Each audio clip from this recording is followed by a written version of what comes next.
Olá, bem-vindo ao Caminho de Emaús. Hoje falamos sobre ética e como viver com ela. Não perca a conversa com Pedro Afonso. Acompanhe também a meditação das leituras deste domingo com o padre José Carlos Nunes. Começamos com o grupo das terças e o tema Abriu-se Amanhã. Abriu-se amanhã e eu te encontrei. A chama brilhou e o seu fogo entrou em mim. Mesmo-se distantes, para nós o longe é perto. O nosso horizonte é o céu unido ao mar. Amar é a partida de um sonho sem chegada. Voar nas asas do vento e subir ao infinito.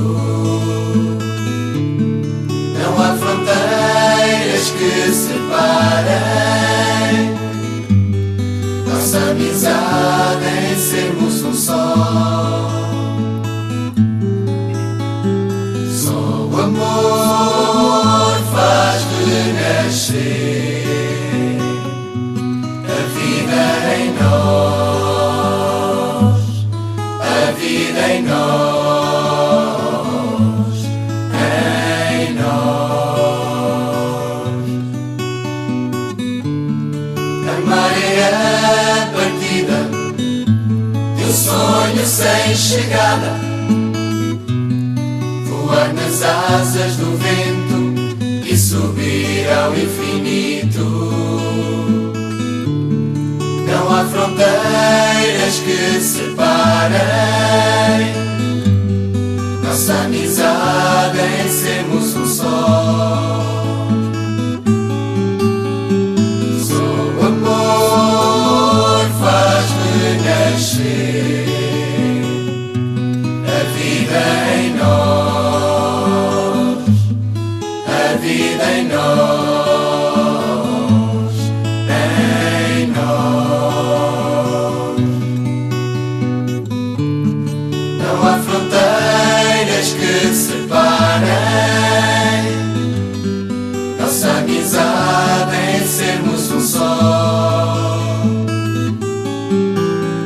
Só o amor faz renascer a vida em nós, a vida em nós, em nós.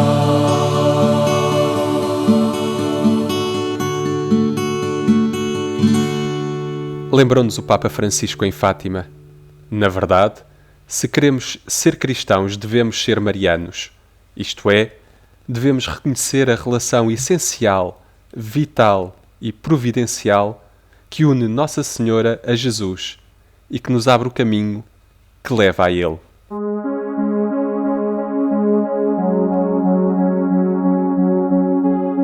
Pedro Afonso é psiquiatra e um dos fundadores do movimento Ação Ética, Vida, Humanismo e Ciência.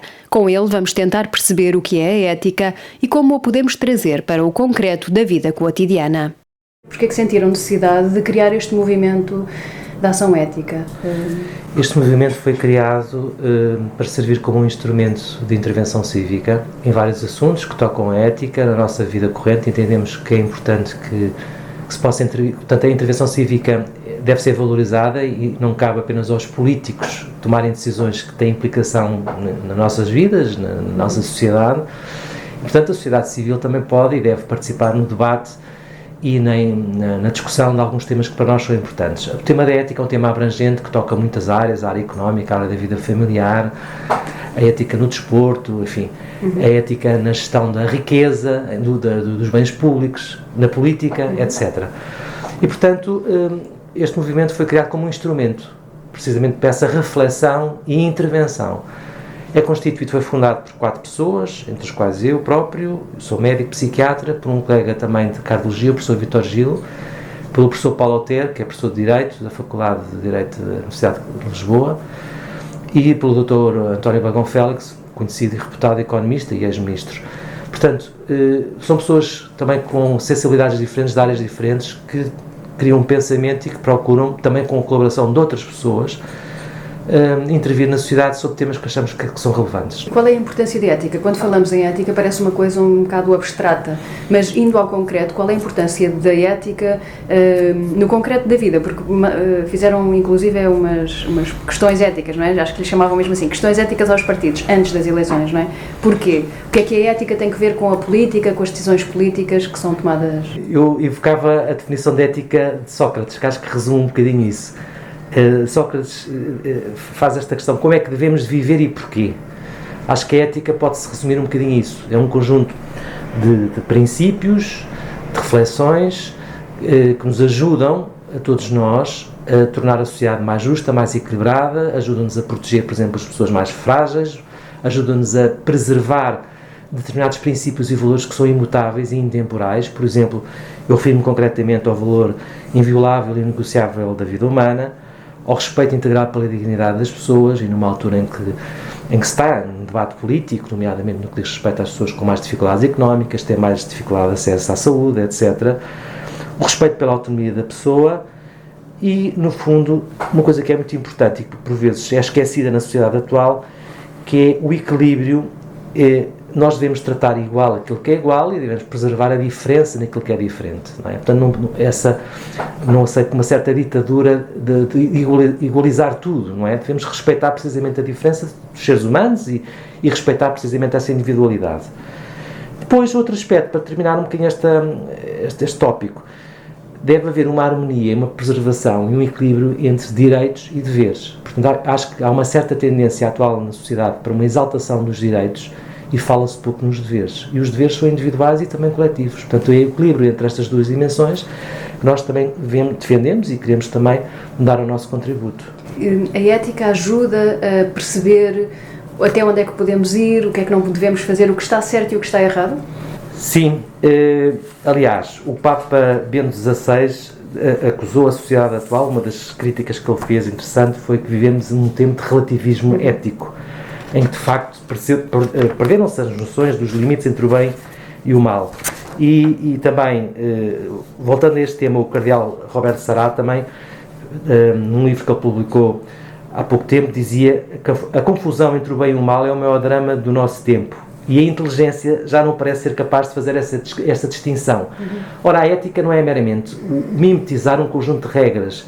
Há também uma certa racionalidade na ética e também uma certa reflexão que todos nós devemos fazer, até porque há questões éticas que se colocam hoje que não existiam há uns anos atrás. Tu vemos como exemplo a evolução da medicina, as possibilidades que há hoje em dia de fazer uma série de coisas, são problemas atuais que não existiam há 20, 30, 40 anos atrás. Portanto, a ética obriga a uma permanente reflexão, precisamente dentro do confronto entre aquilo que eu posso fazer e aquilo que eu devo fazer. A ética, e eu pergunto isto porque o movimento diz laico. A ética é religiosa? Não é exclusivamente religiosa. Um dos motivos que nos levou a criar o movimento, que é precisamente mostrar à sociedade que há uma série de pessoas que, não sendo religiosas, ou pertencendo inclusivamente a outras religiões, têm em comum uma série de princípios éticos que nós defendemos, que ao fim e ao cabo são universais. A defesa da vida humana, a defesa dos mais fracos, a preservação da justiça, etc. São valores que podem ser partilhados por crentes e não crentes. E achámos que era importante criar este instrumento precisamente para criar um fórum de debate e de ponte entre as pessoas que pensam de forma idêntica ou similar, mas que não têm que ser obrigatoriamente católicos ou crentes, não é? Esta dimensão extravasa isso. A questão da eutanásia, por exemplo, não tem que ser exclusivamente religiosa, longe disso. Há muita gente que não é crente e que é contra a eutanásia.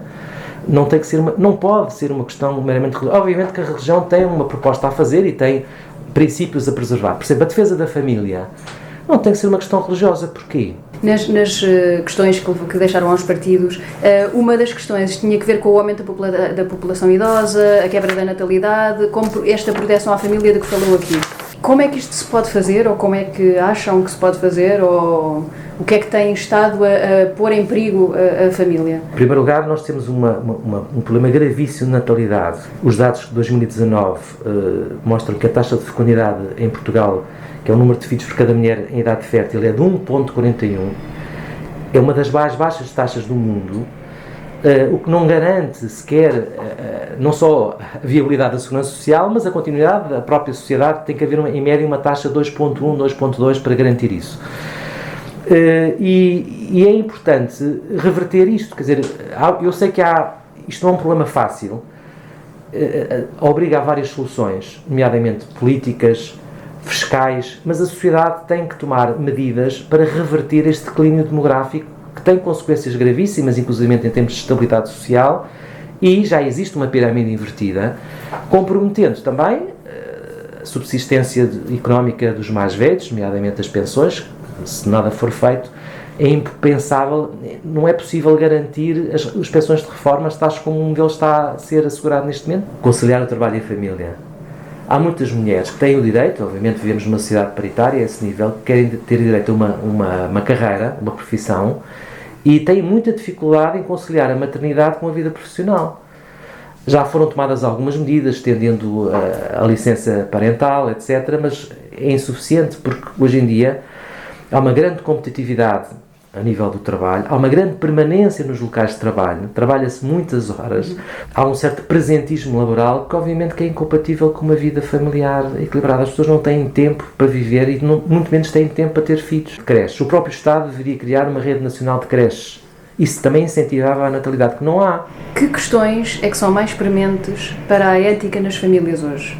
Olha, em primeiro lugar, eu acho que devemos fazer um elogio à família e valorizá-la, porque a família é, em primeiro lugar, uma escola de amor. E é na família que nós nascemos, é na família que nós crescemos e é na família em que se aprende a amar e aprende-se a ter um sentido transpessoal da nossa dimensão e da nossa existência. A família pode ser motivo de estruturação de pessoas mentalmente sãs e, consequentemente, mais aptas para poderem ter sucesso na sua vida pessoal, familiar, etc.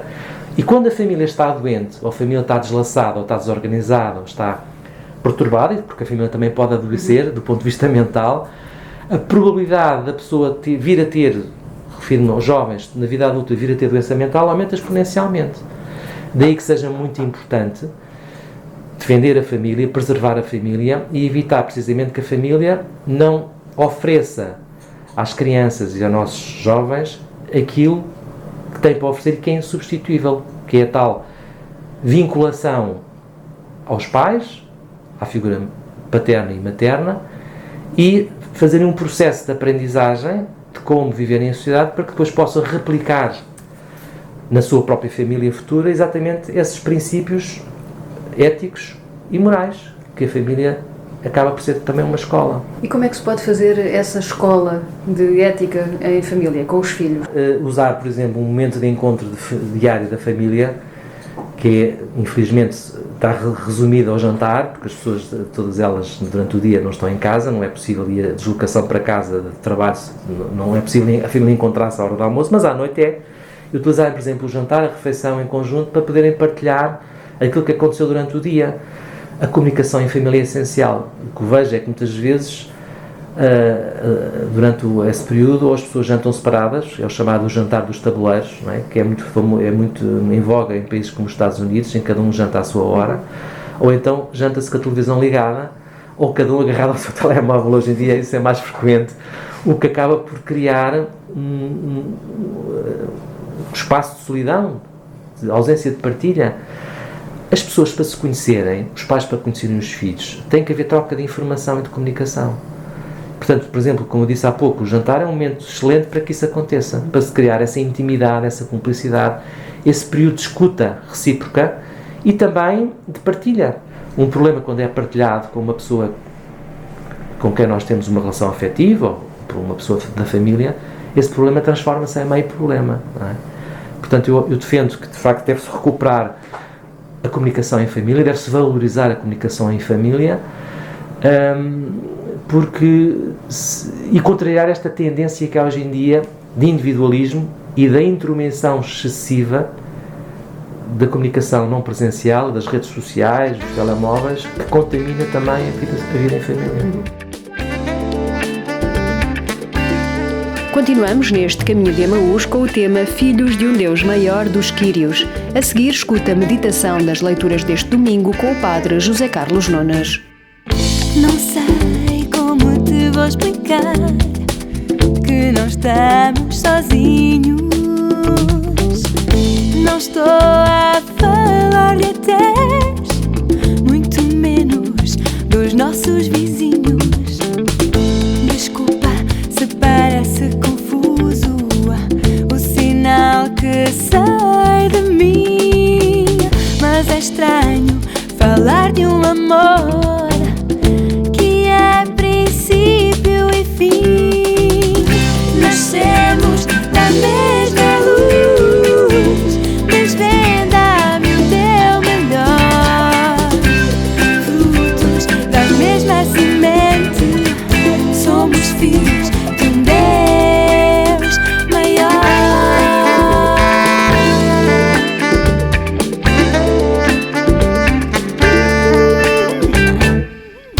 A vida não é um rio sem porto de chegada. Sou apenas mais um coração que só quer viver e mais nada. Nascemos da mesma luz, desvenda-me o teu melhor. Frutos da mesma semente, somos filhos de um Deus maior. E afinal é importante a entrega, e afinal é importante olhar.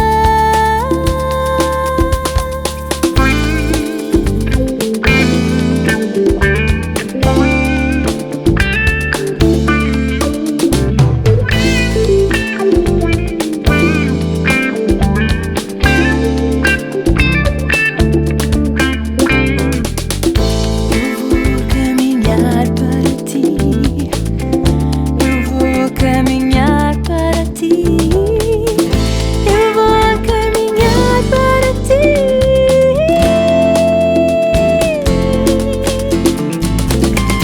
Nascemos da mesma luz, desvenda-me o teu melhor. Frutos da mesma semente, somos filhos de um Deus maior.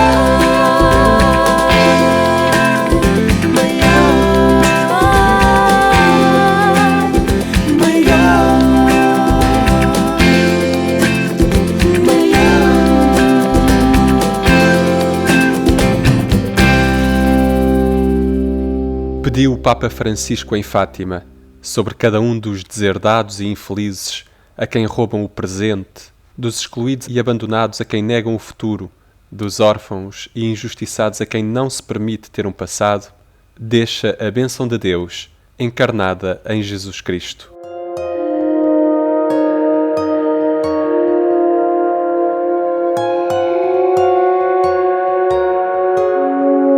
Meditar a palavra com o Padre José Carlos Nunes.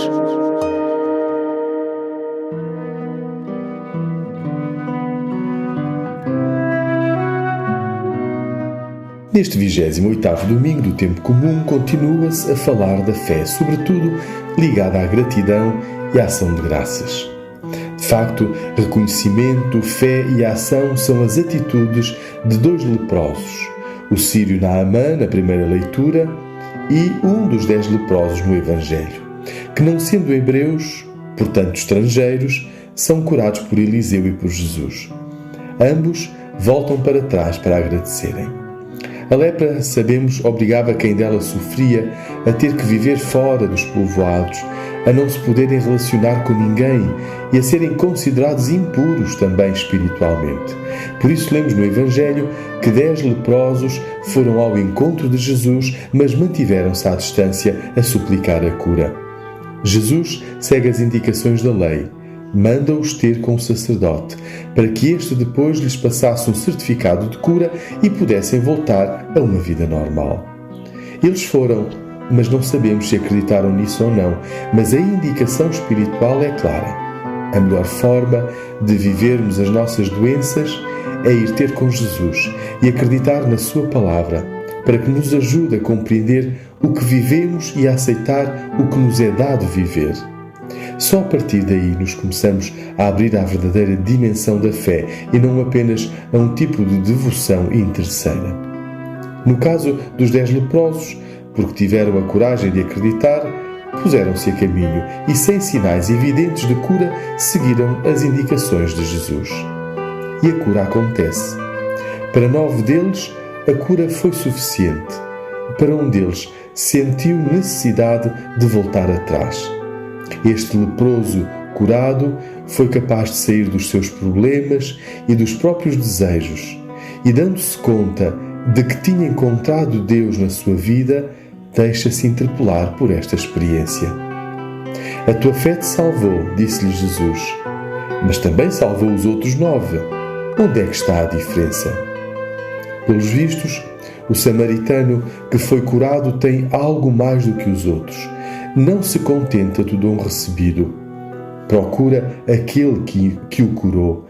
Intui que o segredo da vida não está na cura, mas no curador, no encontro com Deus, que passa no nosso caminho e olha para os que dele necessitam.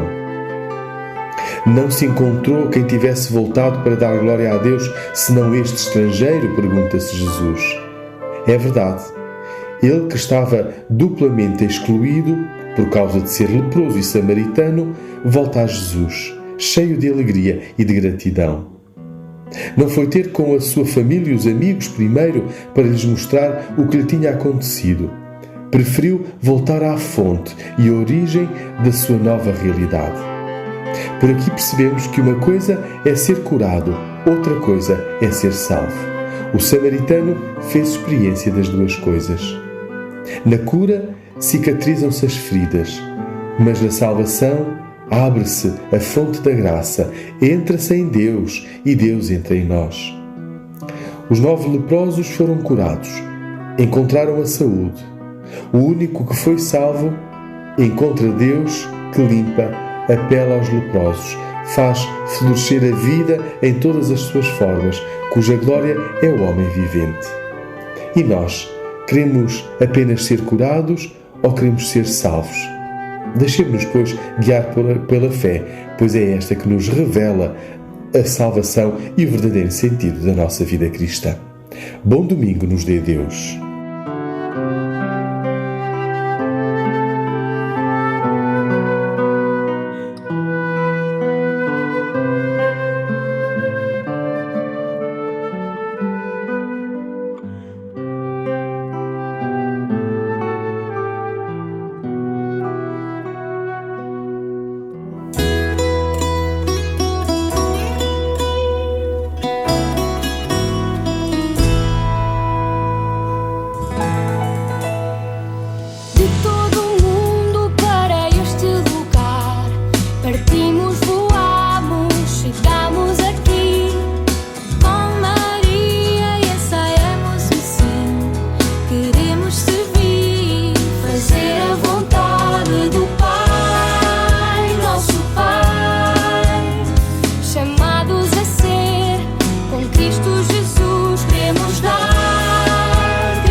Fazer como a mãe. Todos vão ouvir a nossa voz. Levantemos os braços à pressa no ar. Jesus vive e não nos deixa sós. Não mais deixaremos de amar. Tu que andas à procura de ti, parte à descoberta, vem ver o que eu vi. Vem conosco, vem olhar para além daquilo que fazes e que não te deixa sorrir e amar. Não olhes para trás, não digas que não. Ouve o teu coração e parte sem medo desta missão. Todos vão ouvir a nossa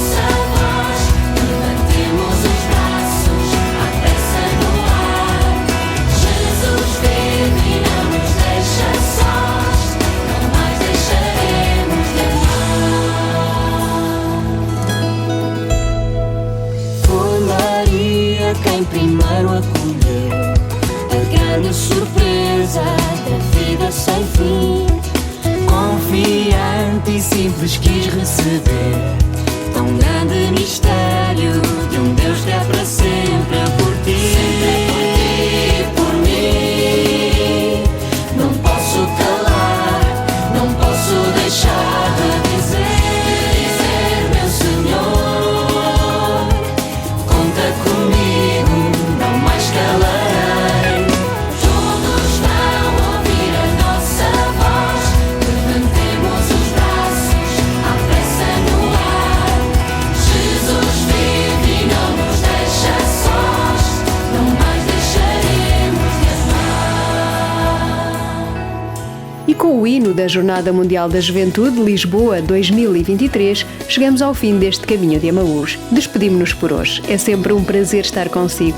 Lembre-se, pode ouvir-nos de novo nas plataformas de podcast. Basta procurar por Caminho de Emaús. Aqui voltamos a encontrar-nos daqui a 8 dias. Até lá, tenha uma ótima semana. Sem ter dúvidas da sua missão, Maria, tão jovem, depressa deixou sua casa e pela montanha subiu para ver Isabel. E logo encontrou salvação, comunhão. O fruto bendito é o meu Senhor. Eu também quero ouvir, Porque acreditaste, para sempre és feliz. Todos vão ouvir a nossa voz, levantemos os braços à pressa no ar. Jesus vive e não nos deixa sós, não mais deixaremos de amar.